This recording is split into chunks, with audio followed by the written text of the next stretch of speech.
Nora Quinn liked to say that the official quiet hours at Whispering Pines began at 10:30, but the real quiet didn't roll in until she closed her Sudoku book and slipped her bare feet into fleece slippers. On most nights that happened well after midnight, because Nora was an owl of a woman, wide-eyed, restless, and far more alert in darkness than in daylight. The staff teased that she probably knew every screw in the rafters by its first name. She took it as a compliment. Life, she'd found, became sturdier when you paid attention to its hardware. That Thursday marked the village's first midnight bingo blowout, a marketing idea dreamed up by the new activities director, Owen Pratt, whose optimistic grin could light all three wings without benefit of electricity. A charity was involved. There were platters of shrimp cocktail no cardiologist would endorse, and the grand prize was a weekend in Atlantic City, bus fare and all-you-can-eat buffet included. Every resident who could keep their eyes open past the late-night news showed up, and a few who couldn't were wheeled in half asleep, daubers poised in limp hands while aides sipped coffee. The caller, Wallace Wally Reed, had been an off-Broadway fixture back in the 70s, and he never handled a microphone without slipping into stage diction. His opening patter included 3 pitch-perfect Shakespeare quotes and a riff about Hamlet that convinced half the room this was going to be the liveliest night Whispering Pines had seen since the Jimmy Carter administration. Nora staked out the corner next to the coffee urn, pen ready, ears sharper than the brass corners on her bingo card case. At 11:58, the overhead fluorescents buzzed and dimmed, as though agreeing to the gimmick of striking midnight with a theatrical gesture. Wally tapped the microphone twice. "Ladies and gentlemen, the witching hour approaches," he announced. "Fasten your seatbelts. Your letters and numbers are coming in hot." Laughter pattered across the room like scattered birdshot. He began briskly, showman's cadence slicing each draw into morsels the crowd could taste. B2, I-18, N33. Nora, a former accountant, penciled the sequence at the margin of her program out of habit. Numbers comforted her. They turned chaos into tidy columns. Beside her, Frank Mercer, ex-Marine and chronic complainer, muttered that the caller was taking liberties with tempo, and if a man couldn't keep steady tempo, what could he keep? Nora let the words drift past. She was watching Wally's hands, agile for a fellow in his late 70s, flicking balls from the cage into the brass trough with carefree precision. Midnight struck on the grandfather clock in the lobby, a deep, resonant chime that silenced coughs and rustling papers. Wally let the last resonance fade, then cleared his throat for the next call. Bit. The lights died. Darkness swallowed the recreation hall before anyone could gasp. Someone's styrofoam cup hit linoleum, the lid clicking in minor Morse. A woman yelped. Nora's own breath sounded loud in her ears, but beneath it she heard Wally's voice, thin and startled. "What the Metal scraped. Something toppled. Then a soft, wet grunt sliced the hush. Seconds stretched long as wet taffy. Emergency generators finally rumbled awake, flooding the room with dim amber sconces along the baseboards. Faces re-emerged, ghostly, lips parted. Near the podium, Wally Reed lay on his side, clutching at air that refused to hold him. A crimson bloom spread across his white tuxedo shirt. At its center protruded the ornate letter opener that usually sat in the glass case by the piano, a prop from Wally's acting days. Nurse Jade Morales dropped to her knees, fingers to his throat. Her mahogany ponytail whipped Nora's shin as she bent lower. "No pulse," she said flatly. "He's gone." The statement rippled outward, subtle as an aftershock. Harriet Bloom started to sob. Frank whispered a curse at nobody. Owen Pratt spun in place, as though searching for an instruction manual titled Managing Catastrophe Before Coffee. Nora inhaled, tasting copper in the air. That hadn't been there before, she noted. Blood has a smell, penny sharp. Another inhale told her something else, cooling metal, faint ozone from the power loss. She filed the scents like proof in an invisible ledger. Security guard Linus Page jogged in from the vestibule, flashlight wobbling. "Breaker tripped," he announced. "Storm flickered the grid is my guess. Backup's on until utilities crew figures it out." His beam found Wally, and the bravado drained from his face. Someone, Nora wasn't sure who, scrambled to phone 911. Whispering Pines sat on the edge of Pine County, and the nearest patrol car often required 20 minutes, and that was at noon on a Tuesday, not midnight in a thunder-rattled rainstorm. Until deputies arrived, the 73 residents and skeleton crew were on their own with a corpse and a killer. Owen eventually located his voice. "Everyone stay right where you are. Please, no one leaves." He glanced uncertainly at Nora, then at Jade, who was tucking a blanket over Wally's still frame. "We should, preserve the scene." Nora placed a steadying hand on his elbow. "Good impulse," she murmured. "Tape is in the maintenance closet if you want to cordon off that corner. Linus has keys." He blinked as if remembering that she had been HOA president back in a previous life and, in emergencies, people listened to her. While Owen and Linus fumbled with neon tape, Nora surveyed the chaos. Bingo balls lay scattered like pastel marbles. The brass cage, now lopsided, hinted at violence less tidy than the poker-sharp letter opener implied. She crouched, plucked a ball, B12, and slipped it into the bird-embroidered pocket of her cardigan. The brass felt sticky. She didn't need a forensic kit to know whose blood it was. A shrill wail rose behind her. Harriet Bloom, cheeks blotched, was pointing at the tape dispenser. "This is barbaric," she cried. "Poor Wallace." Jade tried soothing sounds, but Harriet shook her off. "He was about to call my number. I know it." Nora noted the claim. Call order mattered to players keen on jackpots. Harriet's dabbed palms were flecked with red.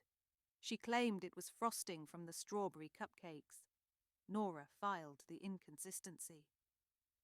Officer Randall Cole arrived 12 minutes later, confirmed Wally was indeed deceased, radioed for backup, then herded everyone into clusters around untouched snack tables. He asked the predictable questions: who was closest, who heard what. Nora listened more than she spoke, adding whispers to her mental spreadsheet.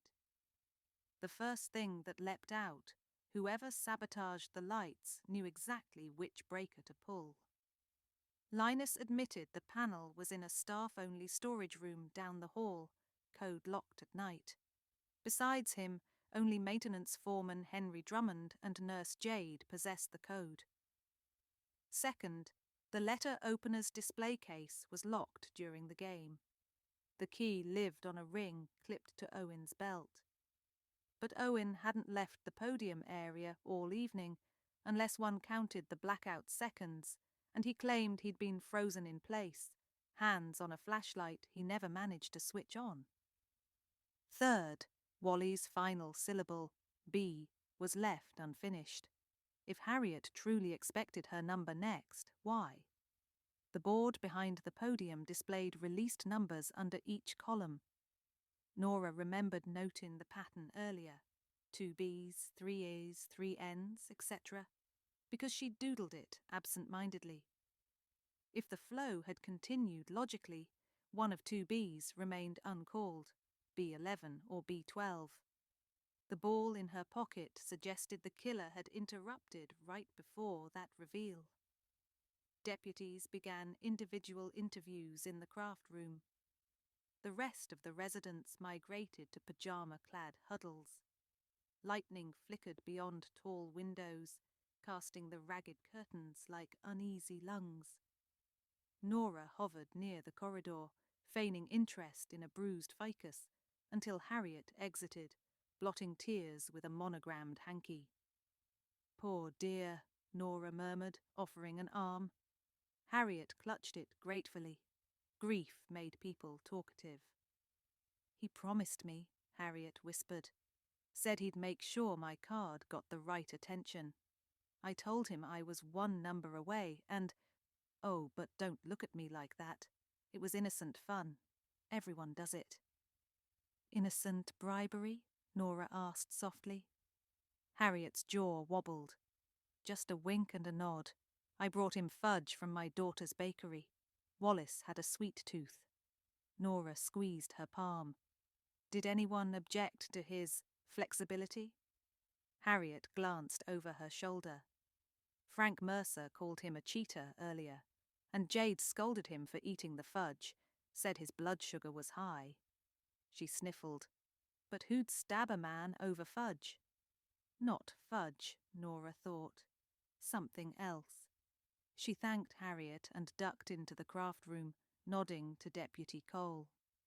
"If you've a minute, I could clarify the sequence of numbers," she offered. Cole, a pragmatic soul who'd known Nora since she helped solve a missing hearing aid mystery last winter, assumed his best expression of forced patience. "Go ahead, Miss Quinn." She outlined the last 5 calls, sketched the board from memory, and produced B12 from her pocket. "Found at the victim's feet, blood-stained," she finished. "Implies he drew it during the blackout."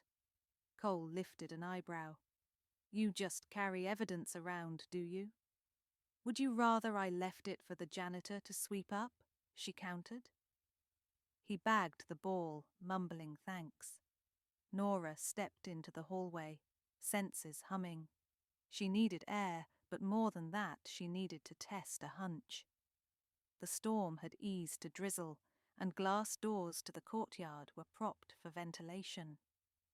Outside, the fragrance of wet pine threaded through dampness, sharpening her thoughts.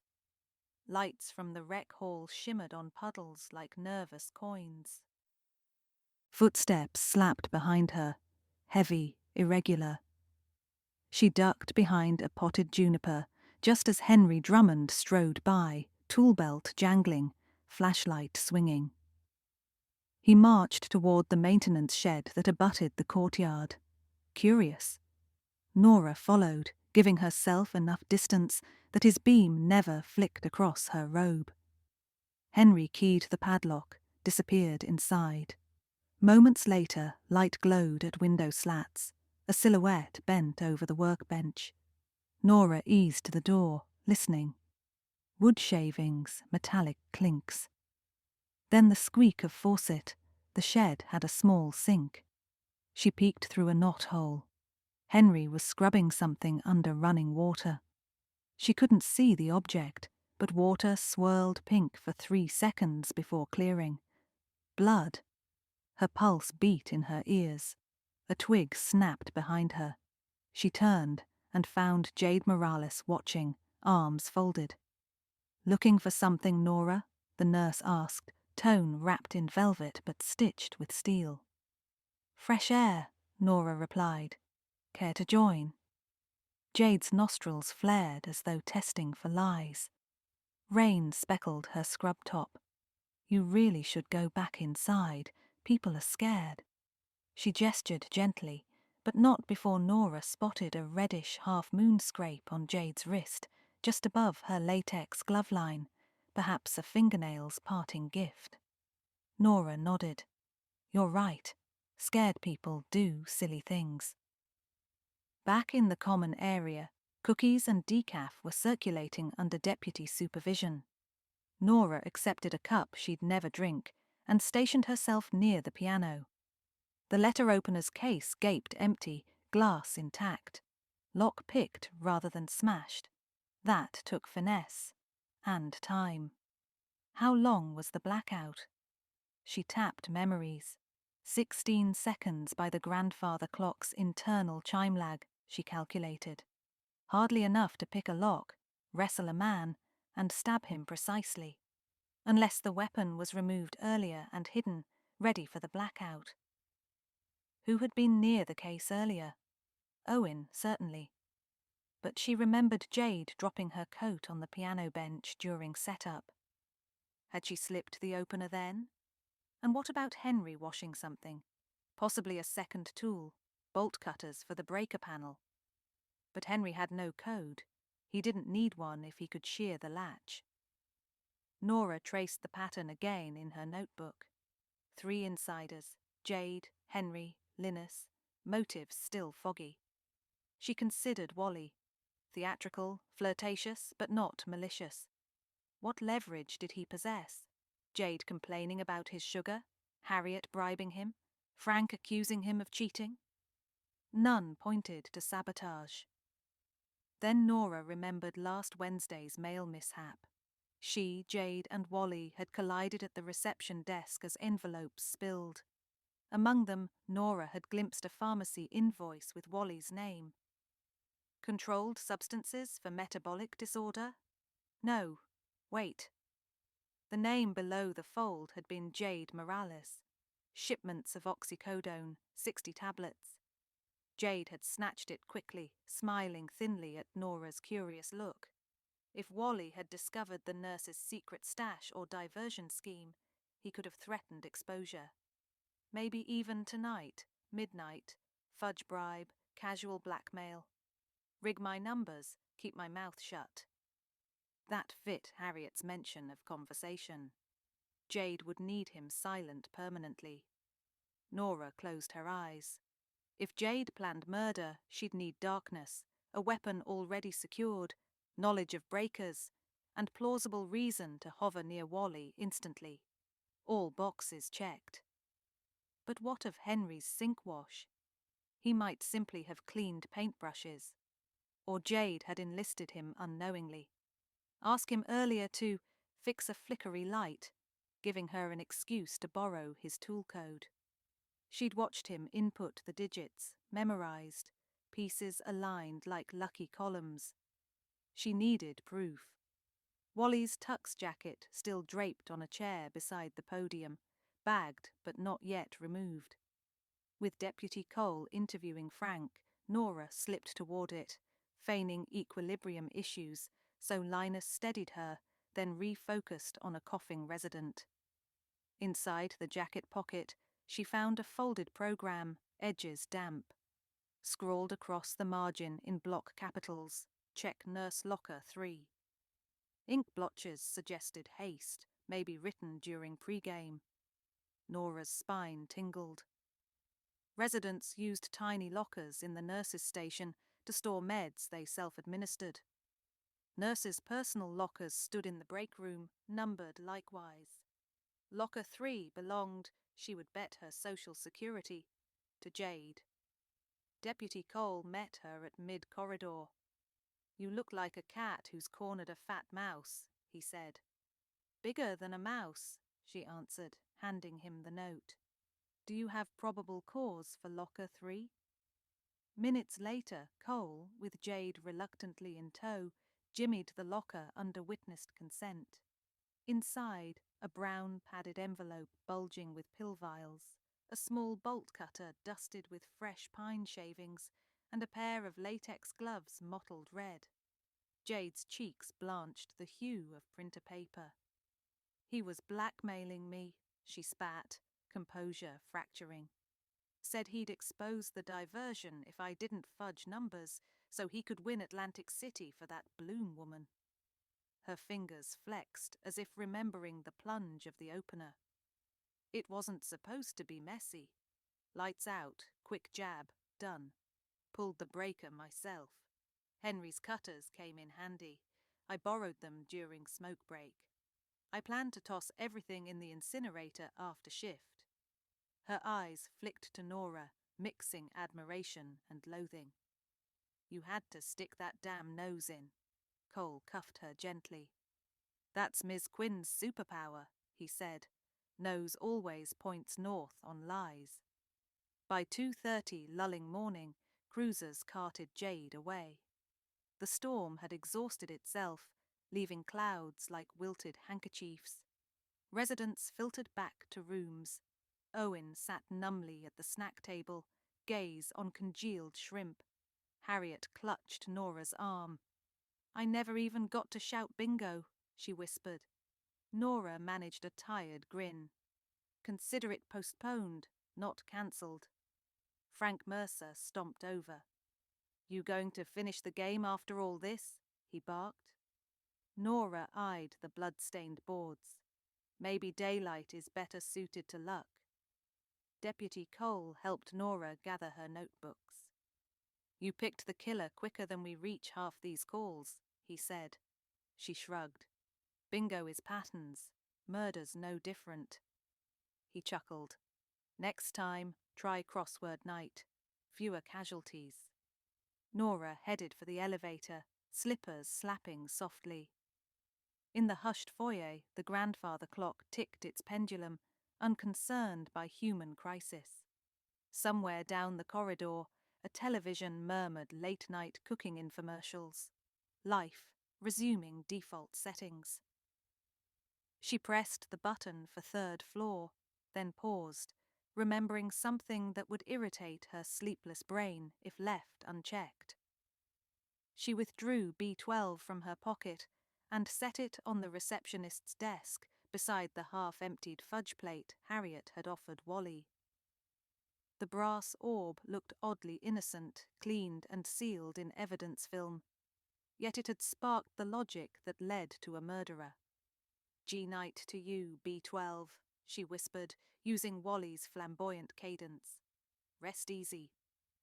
The elevator dinged open. Nora stepped inside, alone with her thoughts and tomorrow's crossword puzzle already assembling phantoms behind her eyelids. Whispering Pines rolled back into uneasy but genuine quiet, the sort that belonged to ordinary sleeplessness rather than to terror.